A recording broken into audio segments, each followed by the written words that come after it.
Well, one of the main selling points of current President Erdogan and possibly next President Right. Erdogan Yeah. is that he is a world leader. So that means that Turkey has left its Pacific policies. It left its policies of appeasement and being nice to everyone, and now is actively participating into global conflict. Hello and welcome to StratNewsGlobal. You are on our evening program, The Gist. I am Nitin Gokhale.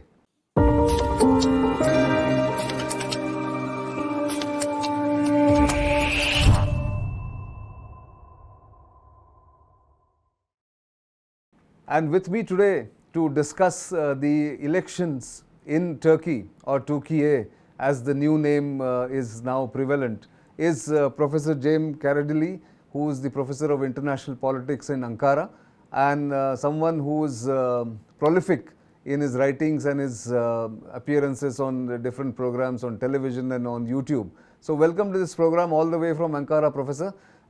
It's been a pleasure to be in touch with you in the past 6 months since I made your acquaintance in Ankara, but it's good to have you on our program at the moment.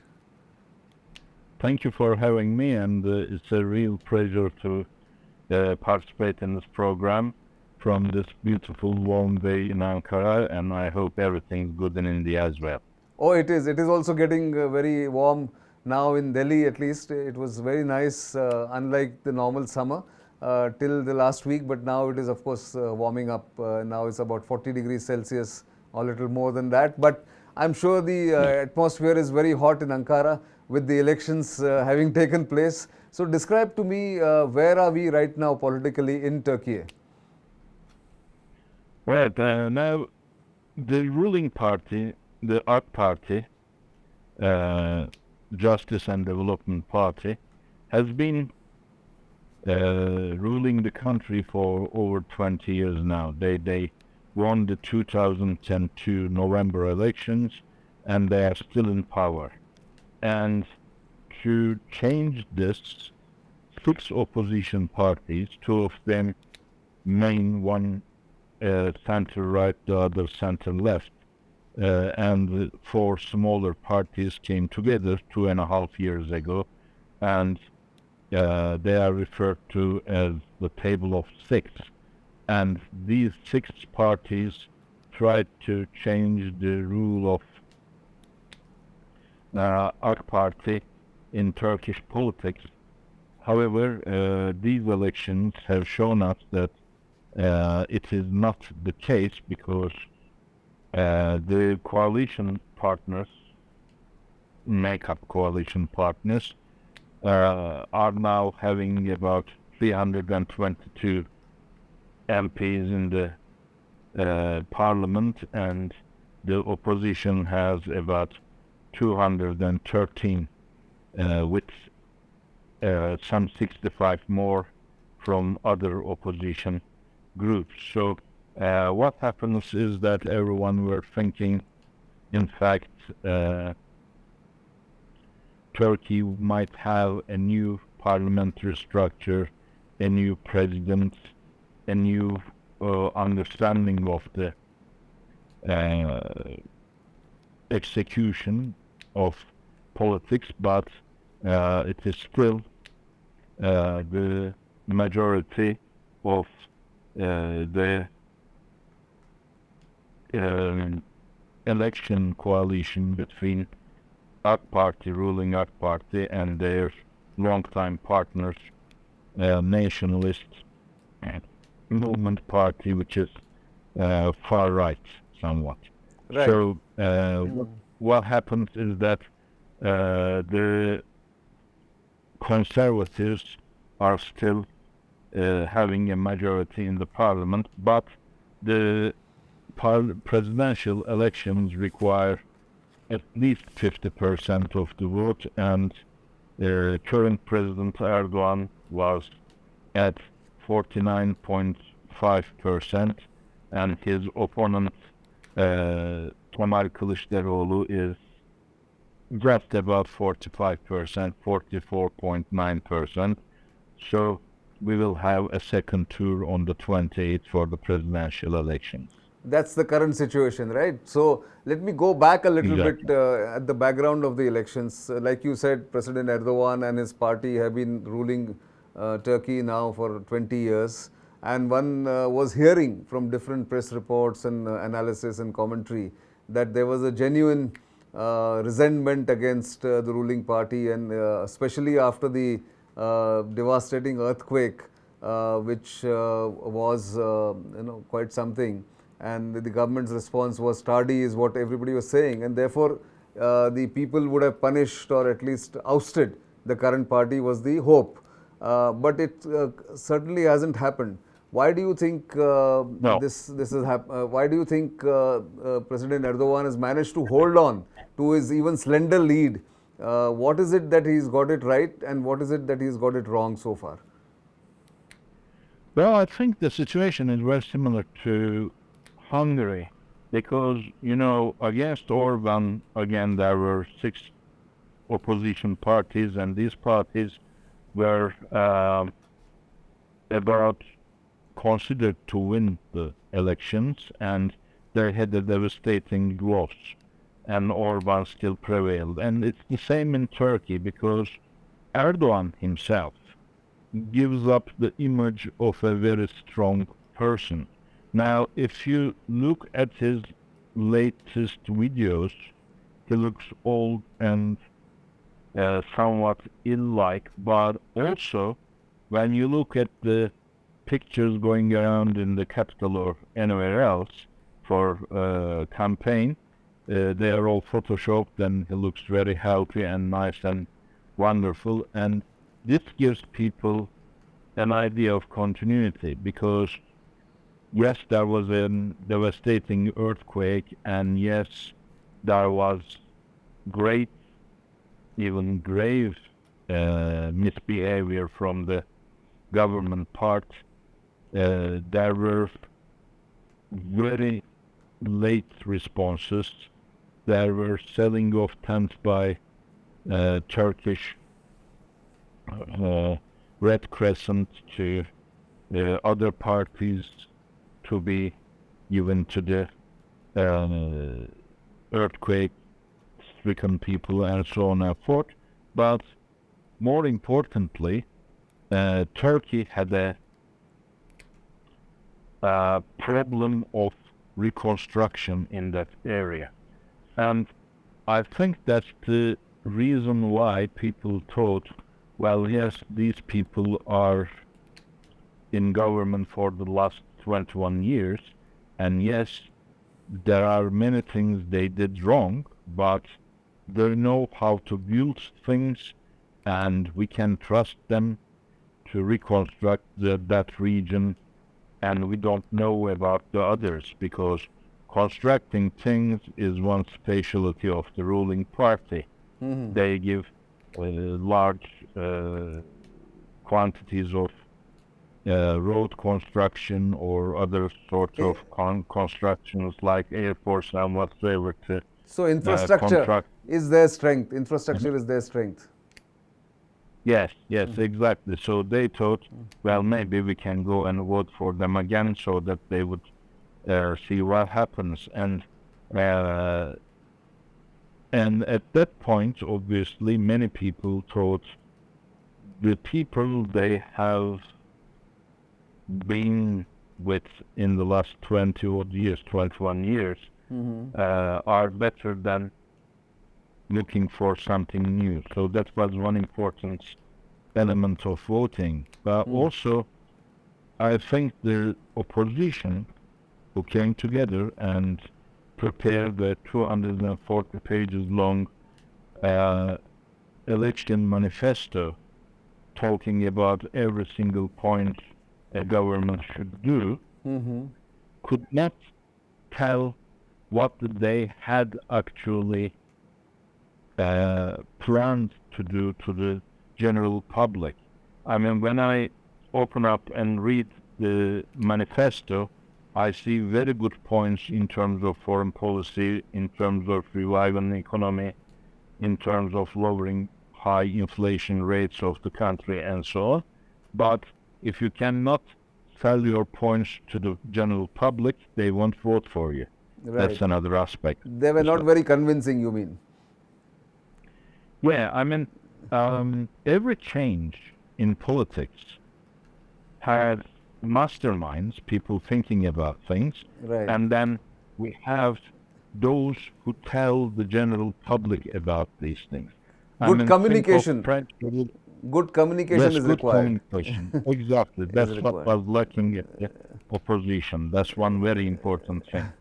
I mean, in the French Revolution, we had the ideas of, say, Rousseau, Yes. Diderot, and so on. Right. But Danton and Robespierre told it to the masses as they would understand. Now, Absolutely. the opposition here couldn't do that.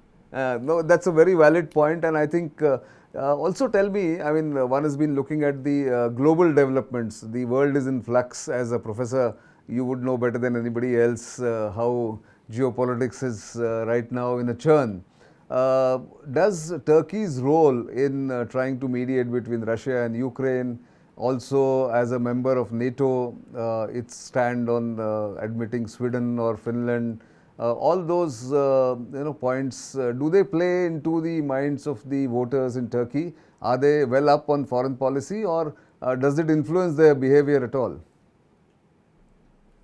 Well, one of the main selling points of current President Erdogan, and possibly next President Right. Erdogan, Yeah.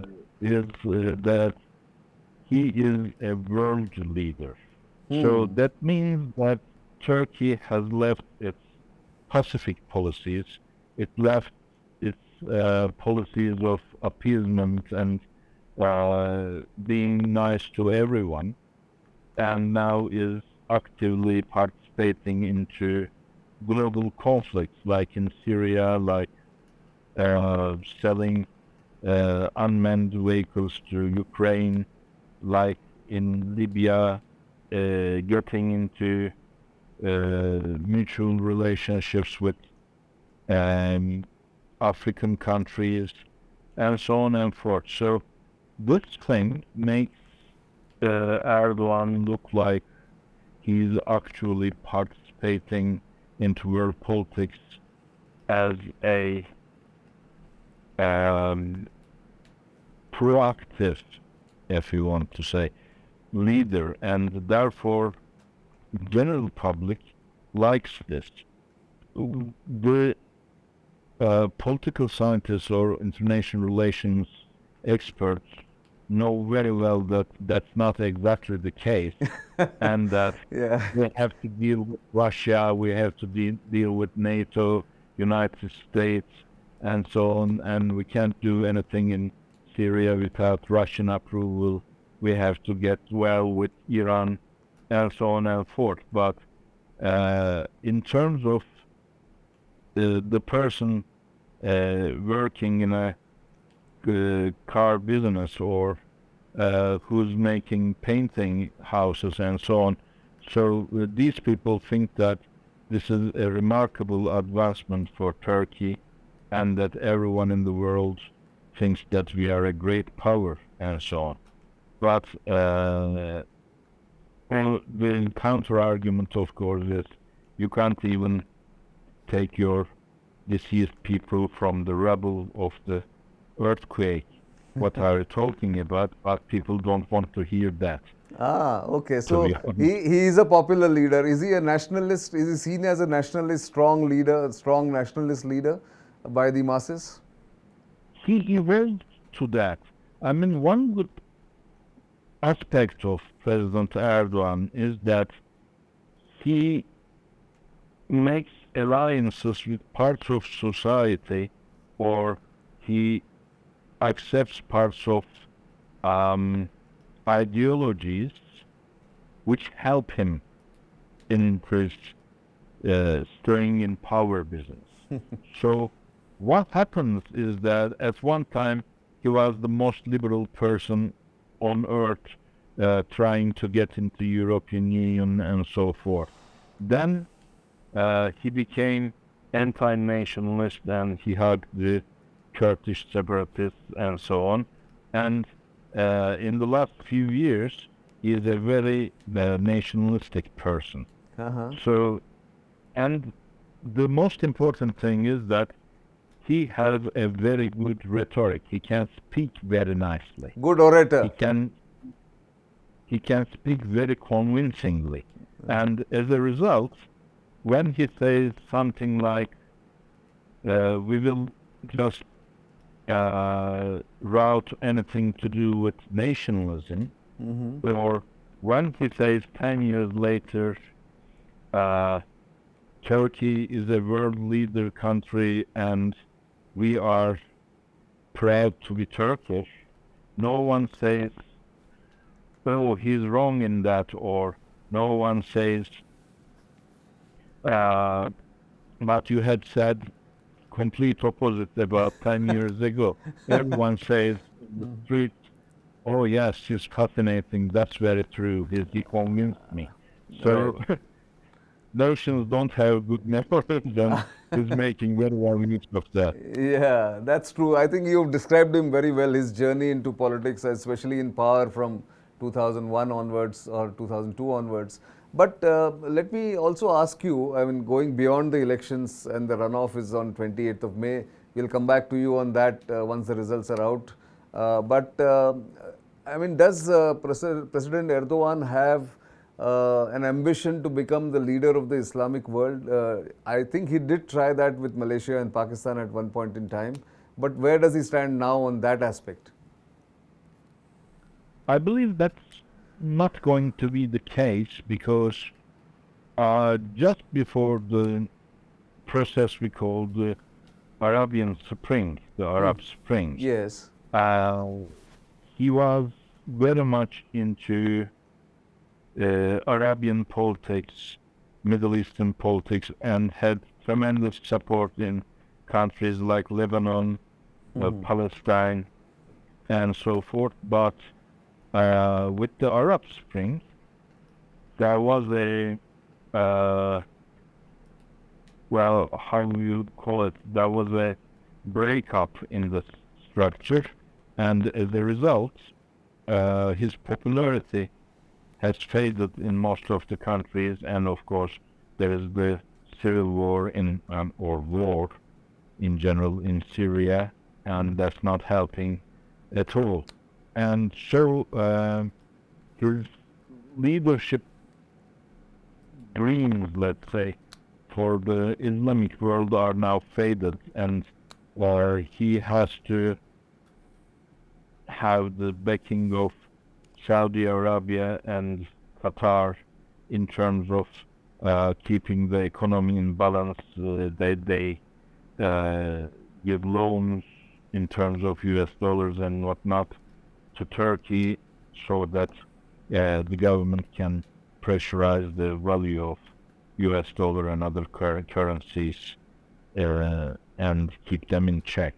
Right. So I think that dream is no more, but he's still, or Turkey in general, is trying to make a role in itself, for itself, to become a negotiator, to become an arbitrator between different countries of Islamic world in terms of conflict solving. So that might be something we may see in the future if he gets the second round of the presidential elections. And he retains power. Yes, certainly. One final question, Professor Cem. I know we are sitting in India. I am talking to you from New Delhi, so I can't resist this question. How does Turkey look at India? I mean, in two parts. How do people in Turkey look at India, and how does the ruling dispensation in Turkey look at India? Well, I think both parts are positives. I mean, in terms of the general public, you know, the image of a country remains about 20, 30 years in the past. There was a time in early 2000s, everyone were thinking the English were wearing bob hats and whatnot, and that was not the case. And you go to London now, and everyone's wearing trainers, and everyone else thought, well, they were wearing suits and ties and whatnot. Now, in terms of India, there was such an image few years back, until few years back. But now, with the economic relations getting better between the two countries, and also India becoming a household country for Turks due to the several and current Indian TV series, because there are a couple of channels which are very popular among general public, that we see today's India on our TV screens through the, of course, interpretation of TV series. And as a result, the general public now understands far better what's going on in India, and that's a very positive thing. But even with the old image, India was a precious country, a country that we liked a lot, and it still is. In terms of strategy, I think the next G20 meeting, which will be held in India, I think, right? That's right. Will be a turning point for Turkish-Indian relations in terms of trade, in terms of political ties, and so on. And we may get into joint investments, and therefore Turkey and India may find a good way to improve their relations. Of course, India is a bit more advantageous than Turkey, because in the last few years we had very nice planning in terms of electronics, digital sector, let's say, and you have a path to achieve your goals for Industry 4.0 and beyond. And maybe Turkey may understand the importance of these things from their Indian counterparts, and they may participate in such planning, following India's footsteps as well. True. I think I was very surprised when we met in October last year that the bilateral trade between the two countries has risen to something like $10 billion, which was a surprise to me personally. But yes, there is enough potential for taking the ties to a different level. But let's hope that the election results at the end of the month bring in a clarity on who's going to rule Turkey, as it seems the advantage lies with President Erdogan. But let us wait until the results come out, and then we will have another chat on this. But thank you for these insights and the way you've described the journey of this StratNewsGlobal is really privileged that you are here. Thank you kindly. And also, something will be very funny if Kemal Kilicdaroglu wins the second round, because now the parliamentary majority will be on one side and the president will be from the other side, and it will be an interesting sight to see for everyone involved. Absolutely. So we look forward to more such analysis and commentary from you. But thanks for these insights, and do keep in touch. Thank you for this interview. Thank you. Pleasure. So viewers, this is the first guest from Turkey on our website and our YouTube channel. So do keep watching StratNewsGlobal, and of course give us your comments and feedback. You know where to reach us. Our social media handles are all visible on the screen. So we await your feedback, and of course we'll bring you more such programs and discussions with different experts from different regions of the world. For the time being, it's goodbye.